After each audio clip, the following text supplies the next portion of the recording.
औज़ुबिल्लाहि मिनश्शैतानिर्रजीम बिस्मिल्लाहिर्रहमानिर्रहीम अल्हम्दुलिल्लाहि अहलिही वस्सलातु अला अहलिहा वल्लअनतु अला मुस्तहक़िहा अम्मा बाद। मोहतरम व मुअज़्ज़ज़ नाज़रीन किराम, अस्सलामु अलैकुम व रहमतुल्लाहि व बरकातुहू। हालात हाज़िरा के पेश नज़र कि जहाँ पूरा आलम इस्लाम इसराइल और यहूदियों के मुकाबिल में खड़ा है और फ़िलिस्तीन के मज़लूम मुसलमान मुसलसल यहूदियों और इसराइल के जुल्म व बर्बरियत का शिकार हैं, ऐसे हालात में कि जहाँ हर इंसान के ज़ुबान पर ये कलिमात जारी हैं कि हम ऐसे माहौल में कहें तो क्या करें और करें तो क्या करें, ज़रूरी समझता हूँ कि ऐसे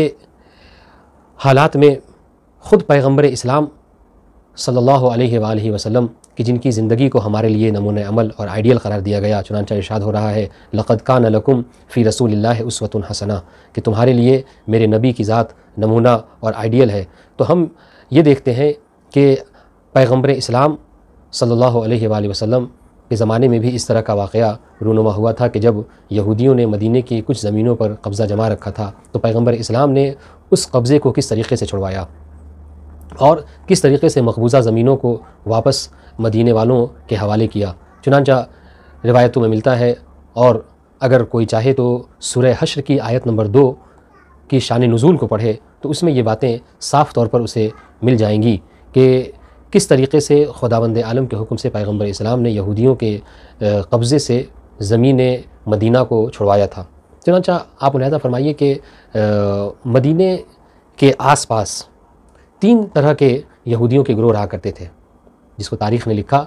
बनी कुरैज़ा, बनी नज़ीर और बनी कैनुका। ये दरअसल मदीने के रहने वाले नहीं थे, ये अहले हिजाज़ में से नहीं थे, बल्कि ये कहीं और के रहने वाले थे और अहले हिजाज़ में आकर ये सदियों से इसलिए रह रहे थे कि चूँकि उन्होंने अपनी किताबों में ये पढ़ रखा था कि खुदाबंद आलम आइंदा ज़माने में एक नबी को मबूस करने वाला है। चुनांचा उन्होंने उस वक्त के जो लोग थे उन्होंने एज़ ए तस्दीक़ रिसालत, एज़ ए इश्क व मोहब्बत रिसालत उन्होंने चाहा कि हम मदीने में चूँकि पैगम्बर इस्लाम आने वाले हैं, हम मदीने के पास ही जाकर बस जाते हैं ताकि जब वो रसूल मबूस हो तो हम उसकी तस्दीक़ कर सकें। मगर तारीख़ ने लिखा कि जब पैगम्बर इस्लाम मबूस व रिसालत हुए और हिजरत करके मदीना तशरीफ़ लाए तो उस वक्त के जो यहूदी थे उन्होंने अपनी दुनियावी फ़वाइद और नस्ली तआस्सुब की बिना पर पैगम्बर इस्लाम की तस्दीक़ न की, बल्कि पैगम्बर इस्लाम के मुकाबले में आकर खड़े हो गए। मगर पैगम्बर इस्लाम ने उस वक्त उनके ख़िलाफ़ कोई एक्शन न लिया, बल्कि पैगम्बर इस्लाम ने ख़ास कर जो महल गुफ्तगू है और ये जो आय करीमा है, जो बनी नज़ीर यानी जो यहूदियों का एक गिरोह था कि जो मदीने से 5 किलोमीटर की दूरी पर वाक़ था, उनके हवाले से पैगम्बर इस्लाम जब मदीना तशरीफ़ लाए तो उनसे पैगम्बर इस्लाम ने मुआहिदा किया। मुआहिदा किस बात का? मुआहिदा इस बात पर हुआ, सुलह इस बात पर हुई कि तुम मुसलमानों के ख़िलाफ़ कभी जंग न करोगे और अगर कभी मुसलमानों की किसी से जंग हुई तो तुम कुफ़ार व मुशरिकीन का साथ न दोगे। चुनांचा जब उन लोगों ने इन 2 बातों को कबूल कर लिया कि वो ना मुसलमानों से लड़ाई करेंगे, झगड़ा करेंगे, न जंग करेंगे और ना ही मुसलमानों के मुखालिफिन का साथ देंगे, तो इस तरीके से ये मुआहिदा तय पाया और वो लोग मदीने से ही 5 किलोमीटर की दूरी पर बड़े बड़े किले, मजबूत से मजबूतर किले बनाकर रहने लगे। मगर रिवायात में मिलता है कि उन्होंने अपने इस मुआहिदे पर अमल न किया और ख़ास कर तब कि जब उनको इस बात का अंदाज़ा हुआ कि जब उहद के मैदान में मुसलमानों को ज़ाहिरी शिकस्त का सामना करना पड़ा और मुसलमान पीछे ढकेल दिए गए, तो उनको ये लगा कि अब मुसलमानों की ताकत ख़त्म हो चुकी है, अब ये मज़हब दोबारा जो है अपने पैरों पर खड़ा ना हो सकेगा। चुनांचा उस वक्त जो यहूदियों का लीडर था काब इब्न अशरफ, उसने 40 यहूदियों के साथ ये मक्का पहुँचा और मक्के में जाकर उस वक्त जो मक्के में कुफ़ार का लीडर था, कुफ़ार का सरदार था अबू सुफियान, उससे जाकर उसने मुआहिदा कर लिया और उससे जाकर उनकी मदद करने और उनकी नुसरत करने और मुसलमानों के ख़िलाफ़ जंग करने का अहद व पैमान बांध लिया। चुनांचा तारीख़ ने लिखा कि इधर 40 यहूदी और उधर कुफ़ार में से 40 कुफ़ार मिलकर खाने काबा के पास आए और उन्होंने आकर तजदीद बैअत की और अहद व पैमान को न तोड़ेंगे इसकी तरह तरह की कस्में खाईं। अल्लाह ताला ने इस वाक़े की ख़बर कि यहूदियों ने अपने मुआहिदे को तोड़ दिया है और वो जाकर कुफ़ार से मिल गए हैं, इस वाक़े की ख़बर बतौर वही पैगम्बर इस्लाम को दे दी। मगर फिर भी पैगम्बर इस्लाम ने कोई एक्शन न लिया और पैगम्बर इस्लाम ने कोई अमल न किया। कुछ दिनों बाद पैगम्बर इस्लाम आपसी इख्तिलाफ़ात की बिना पर दियत हासिल करने के लिए जब बनी नज़ीर यानी जो कि मदीने से 5 किलोमीटर की दूरी पर थे, जब इनके पास आए और कुछ दियत के हवाले से गुफ्तगू करनी थी तो उन लोगों ने बज़ाहिर तारीख़ ने लिखा कि बज़ाहिर पैगंबर का एहतराम बजा लाने के लिए पैगंबर इस्लाम को एक दीवार के पास बिठाया, और जब पैगंबर इस्लाम उस दीवार के पास तशरीफ़ फरमा हुए तो आपस में उन लोगों ने गुफ्तगू की कि इससे अच्छा और मौका नहीं मिल सकता कि हम मोहम्मद इब्न अब्दुल्लाह का काम तमाम कर दें और ये आपसी सारे इख्तिलाफ़ात यहीं पर ख़त्म हो जाएंगे। क्यों? इसलिए कि जब ये ना रहेंगे तो ना इस्लाम आगे बढ़ पाएगा और ना हमें किसी किस्म का ख़तरा होगा। चुनांचा उन लोगों ने ये तय किया कि हम इसी दीवार के ऊपर जाते हैं और जाकर बड़ा सा पत्थर खुदा न खास्ता पैगंबर इस्लाम के ऊपर गिरा देते हैं ताकि इनका काम तमाम हो जाए। वहाँ भी खुदावंद आलम ने बज़रिया वही पैगंबर इस्लाम को उनके इस मंसूबे से आगाह किया। चुनांचा पैगंबर इस्लाम वहाँ से उठे और वापस मदीना चले आए। जब पैगंबर मदीने आए, अब यहाँ पर साफ़ साफ़ चूँकि दो वाक़यात ऐसे पेश आ चुके थे कि जिन्होंने साफ़ तौर पर इस बात को ज़ाहिर कर दिया था कि ये अपने अहद व पैमान पर अब बाकी नहीं है और ये कभी भी मुसलमानों पर, नबी पर हमला कर सकते हैं। चुनांचा पैगंबर इस्लाम ने लश्कर इस्लाम को तैयार रहने का हुक्म दिया और एक कासिद रवाना किया। 5 किलोमीटर की दूरी थी। एक कासिद के ज़रिए से ये पैगाम पहुँचा दिया कि हम तुम्हें 10 रोज़ का, 10 दिन का टाइम देते हैं, 10 दिन का वक्त है कि तुम हमारी इन ज़मीनों को छोड़ कर चले जाओ। किसे? यहूदे बनी नज़ीर को, कि तुम 10 दिनों के अंदर हमारे इस जगह को तर्क कर दो, चूँकि तुमने मुआहदे को तोड़ रखा है, तुमने वादा खिलाफ़ी की है। मगर दूसरी तरफ जब यहूदियों को इस बात की खबर हुई कि पैगंबर हमें 10 दिन का अल्टीमेटम दिया है, 10 दिन का वक्त दिया है यहाँ से जाने का, तो उन्होंने इस बात में, सुनिएगा, यहाँ से बहुत गौरतलब बात है कि किस तरीके से उस वाक़े को हम आज के वाक़े से मिला सकते हैं कि जब यहूदियों को इस बात की खबर हुई कि हमें 10 दिन का वक्त मिला है कि हम यहाँ से छोड़कर चले जाएं, तो उनको कुछ चीज़ों का बहुत ज़्यादा गर्रा था, बहुत ज़्यादा घमंड था। एक ये कि उनके पास असलहे बहुत ज़्यादा थे, चुनांचा वो अपने असलहे के ऊपर। दूसरी बात, उन्होंने अपने जहाँ पर वो रहते थे चारों तरफ मजबूत किले बना रखे थे, ऐसे मजबूत किले कि जिनकी वजह से वो इस बात पर बज़िद थे कि इस्लाम और मुसलमान, हत्ता कि खुदावंद आलम भी चाहे तो हमें कभी तबाह बर्बाद नहीं कर सकता और हम पर हमला नहीं हो सकता। तो अपने असलहे पर बड़ा नाज था, अपने साजो सामान पर बड़ा नाज था, अपने मजबूत किलों पर बड़ा नाज था। और दूसरी तरफ उन्हीं के कुछ ऐसे मुनाफिकीन थे कि जो मुसलमानों के लश्कर में शामिल थे बज़ाहिर, और पैगंबर इस्लाम के वक्तन फ़वक्तन जो भी हरकत व सकनात थे उन तमाम इससे इनको आगाह किया करते थे। जब उन्होंने देखा कि हम तो बहुत मजबूती के आलम में हैं और इस्लाम चाहे भी तो हमारा कुछ नहीं बिगाड़ सकता, मुसलमान हमारा कुछ नहीं कर सकते, चुनांचा उन्होंने पैगंबर इस्लाम के इस वादे को और 10 दिन की जो फुर्सत आपने दी थी उसमें निकल जाने को साफ़ इनकार कर दिया और वो वहीं पर डटे रहे, वहीं पर बसे रहे। लिहाजा तारीख़ ने लिखा कि जब 10 दिन गुजर गया तो उसके बाद पैगंबर इस्लाम ने लश्कर इस्लाम को इकट्ठा किया और यहूदियों पर चढ़ाई कर दी। चढ़ाई इस तरीके से कि पैगंबर इस्लाम ने बहुक्म परवरदिगार आलम उनके पूरे मोहल्ले का मुहासरा कर लिया, पूरे मोहल्ले को घेर दिया और इस तरीके से बाहरी तरीके से खुदावंद अल्लाह ताला के रसूल ने मुसलमानों के ज़रिए से पूरे यहूदियों का मुहासरा किया और अंदर से खुदावंद आलम ने उनके अंदर मुसलमानों की हैबत डाल दी कि यहूदियों के क़ल्ब में अल्लाह ताला ने कुछ यूँ किया कि ये मुसलमानों की हैबत, मुसलमानों का रोब डाल दिया। और ये रोब कुछ इस कदर उनके ऊपर तारी हुआ कि कुरान मजीद ने नकल किया कि आलम ये हुआ आखिरकार कि ये मुहासरा, तारीख़ ने लिखा कि ये मुहासरा बाज़ रिवायतों में है कि 6 दिन और बाज़ रिवायतों में कि 21 दिन। इन 6 या 21 दिनों के अंदर उनकी हालत ये हो गई कि वो युख़रिबूना बुयूतहुम बिअयदीहिम व अयदिल मोमिनीना, कि उनका आलम ये हो गया कि उन 6 दिनों के अंदर वो इतना ज़्यादा मरऊब हो गए कि 6 दिनों के अंदर ही उन्होंने अपने घरों को, अपने किलों को खुद अपने हाथों से बर्बाद करना शुरू कर दिया।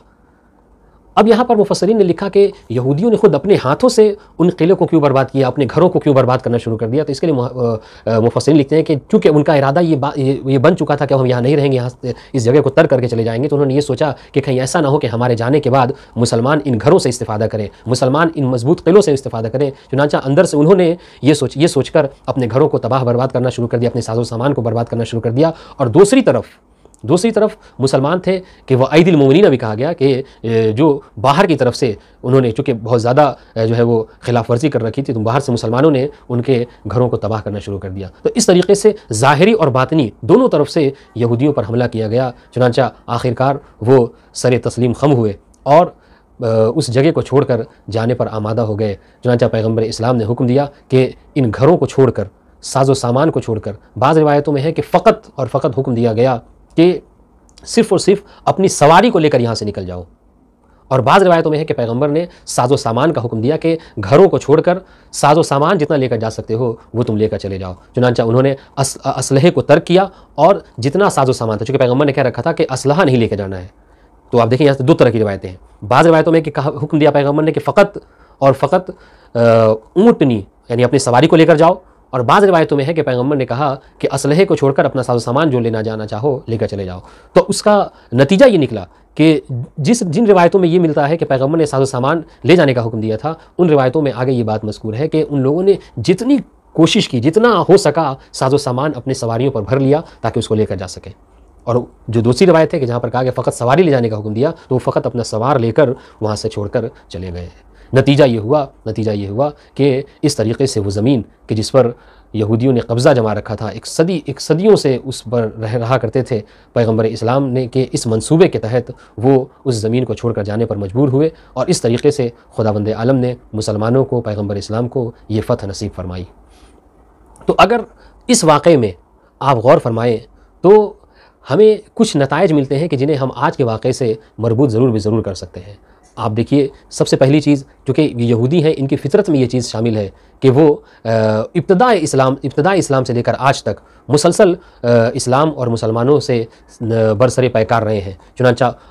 उनका सबसे पहला हरबा जो उस वक्त था वो क्या, कि जासूसी करना। आज भी आप देख लीजिए कि पूरी दुनिया में सबसे सख्त तरीन, सबसे मजबूत इंटेलिजेंस जो है वो जासूसी, वो इन्हीं के हाथ में है। जिस तरह से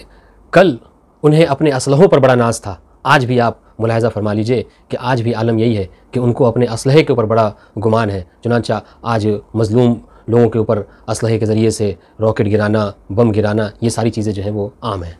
जिस तरीके से कल उन्हें अपने मजबूत किलों के ऊपर बड़ा नाज था, आज भी आप देख लीजिए कि अपने मुल्क के चारों तरफ उन्होंने जो है वो ऐसे मजबूत किले बना रखे हैं। अब जाहिर सी बात है, आज के ज़माने में तो किला नहीं है, मगर आज मजबूत किले से मुराद ये है कि आज ऐसे जदीद टेक्नोलॉजी के ज़रिए से उन्होंने ऐसे तरीक़े अपना रखे हैं कि जिसकी वजह से कोई परिंदा भी चाहे तो पर नहीं मार सकता। मगर इन तमाम चीज़ों के बावजूद भी जब अल्लाह ताला ने चाहा कि अपने नबी को और मुसलमानों को उन पर नुसरत देना चाहे, तो खुदावंद आलम ने इस तरीक़े से उनको नुसरत अता फरमाई कि मिन हैसु लम यहतसिबू, इस तरीके से उन्हें नुसरत अता फरमाई कि वो गुमान भी नहीं कर सकते थे। आज भी आलम यह है। और देखिए खुद इंशाअल्लाह के अभी आखिर में मैं उस पूरी आयत को पढ़ूँगा कि जिससे आपको ये अंदाज़ा होगा कि ये ऐसा नहीं है कि फ़कत यहूदी इस फ़िक्र में थे कि कोई उनका कुछ नहीं बिगाड़ सकता, नहीं, बल्कि दूसरी तरफ खुद मुसलमान उनके मजबूत किलों और उनके असलहों को देख कर इस तरीके से मरऊब थे मुसलमान कि वो ये खुद गुमान करते थे कि हम कहाँ यहूदियों को शिकस्त दे सकते हैं, हम कहाँ यहूदियों को यहाँ से भगा सकते हैं, हम कहाँ यहूदियों को इस बात पर मजबूर कर सकते हैं कि वो यहाँ से चले जाएँ। मगर चूँकि खुदावंद आलम कादिर मुतलक है, वो जो चाहता है अपने इरादे के ज़रिए से अंजाम पजीर हो जाता है, वैसा ही खुदावंद आलम ने उस वक्त किया। लेकिन शर्त यह है कि अगर हम वाकई खुदावंद आलम पर तवक्कुल रखें, खुदावंद आलम के ऊपर भरोसा रखें और आपस में यकजहती रखें, तो आज भी अगर मुसलमान इकट्ठा हो जाएं, आज भी अगर खुदावंद आलम के ऊपर इंसान को भरोसा हो, तो ये चूँकि ताकत की ज़बान समझते हैं, अगर इनको ताकत के ज़रिए से जवाब दिया जाए, अगर इनका मुहासरा किया जाए, तो कल जिस तरीके से पैगंबर इस्लाम ने अपने ज़माने में इनको शिकस्त दी थी और वो ज़मीन छोड़कर जाने पर मजबूर हुए थे, इंशाअल्लाह आज भी अगर हम सीरत पैगंबर पर अमल करते हुए हम उन उमूर को अंजाम दें कि जो पैगंबर इस्लाम ने अपने ज़माने में अंजाम दिया था, तो यकीनन कामयाबी हमारे कदम चूमेगी। आप मुलाहिज़ा फरमाइए, मैं आपकी खिदमत में उस आयत को पढ़ता हूँ और ख़ुद उस आयत के तरीक़े से ये बात वाज़े हो जाएगी कि उस वक्त ज़माना क्या था, उस वक्त माहौल क्या था, उस वक्त हालात क्या थे और मुसलमान ख़ुद क्या सोच रहे थे। चुनांचा इरशाद परवरदिगार आलम है, बिस्मिल्लाहिर्रहमानिर्रहीम, सूरह हश्र की आयत नंबर 2। इरशाद परवरदिगार आलम हो रहा है, हुवल्लज़ी अख़रजल्लज़ीना कफ़रू मिन अहलिल किताबि मिन दियारिहिम लिअव्वलिल हश्र, कि अल्लाह वो है कि जिसने अहले किताब में से कुफ़ार को, अगर मुतलक कुफ़ार मुराद कहा जाता तो कोई और मुराद होता, लेकिन यहाँ पर अहले किताब में से कुफ़ार से मुराद, अगर आप तफसीर उठाकर देखिए तो यहाँ पर यहूदी मुराद है कि अल्लाह वो है कि जिसने अहले किताब में से कुफ़ार को उन्हीं के दियार से, उन्हीं के घरों से, उन्हीं के मोहल्ले से इस तरीके से निकाला। ले अव्वलिल हश्र, कब निकाला? ले अव्वल हश्र। अब यहाँ पर हश्र का मतलब होता है इकट्ठा होना, जमा होना। अब यहाँ पर हश्र से मुराद मुफस्सिरीन ने दो तरह का हश्र लिखा है। या तो मुराद यहाँ पर यह है कि जब यहूदी एक साथ जमा हो गए मुसलमानों की मुखालिफत पे, तो परवरदिगार आलम ने उनको उनके दियार से निकाल दिया। ये यहाँ पर बाज़ मुफस्सिरीन ने लिखा कि यहाँ पर हश्र से मुराद, अव्वल हश्र से मुराद मुसलमानों का उनके खिलाफ इकट्ठा हो जाना है। और अक्सर मुफस्सिरीन ने इसी बात को यहाँ पर रखा है कि अव्वल हश्र से मुराद मुसलमानों का उनके ख़िलाफ़ जो है वो इकट्ठा हो जाना है, कि मुसलमानों की यकजहती ने उनको इस बात पर मजबूर कर दिया कि वो उस जगह को छोड़कर कूच कर जाएँ। अब सुनिएगा, मा ज़ननतुम अन यख़रुजू व ज़न्नु अन्नहुम मानिअतुहुम हुसूनुहुम मिनल्लाह, और हालात उस वक्त कुछ ऐसे थे कि खुद मुसलमान, मा ज़ननतुम अन यख़रुजू, खुद मुसलमान ये सोच रहे थे, ये गुमान कर बैठे थे कि हम उन पर दबदबा नहीं बना सकेंगे और वो नहीं जा सकेंगे, और वो इस बात पर मजबूर नहीं होंगे कि वो इस जगह को छोड़कर जाएं। क्यों? इसलिए कि उन्होंने इतने मजबूत किले बना रखे थे, इतने ज़्यादा असलहे थे उनके पास कि मुसलमान मरऊब हो गए थे और ये सोच रहे थे कि हम कहाँ उन्हें इस बात पर मजबूर कर सकते हैं कि वो हमारी ज़मीनों को वापस करें। उसके बाद ये मुसलमानों का गुमान, दूसरी तरफ खुद बनी नज़ीर वाले वो ये गुमान कर रहे थे कि ज़न्नु अन्नहुम मानिअतुहुम हुसूनुहुम मिनल्लाह, और उन्होंने ये गुमान कर रखा था कि हमारे ये जो मजबूत किले हैं चारों तरफ हमारे, ये हमारी हिफाजत कर लेंगे, ये हमें मुसलमानों से महफूज रखेंगे। लेकिन आपने देखा कि ना कल मुसलमानों के हमले से उन किलों ने उन्हें बचाए रखा, और ना आज मुसलमानों के हमले से उनके जदीद टेक्नोलॉजी उनकी हिफाजत फरमाई, है ना। फ़अताहुमुल्लाहु मिन हैसु लम यहतसिबू, आप देखें कि क्या फरमा रहा है खुदावंद आलम कि जहाँ कल अपने किलों को देखकर वो इस बात में ये सोच रहे थे कि हम यहाँ से छोड़कर जाने वाले नहीं हैं, हमें कोई मरऊब नहीं कर सकता, हमें कोई हरा नहीं सकता,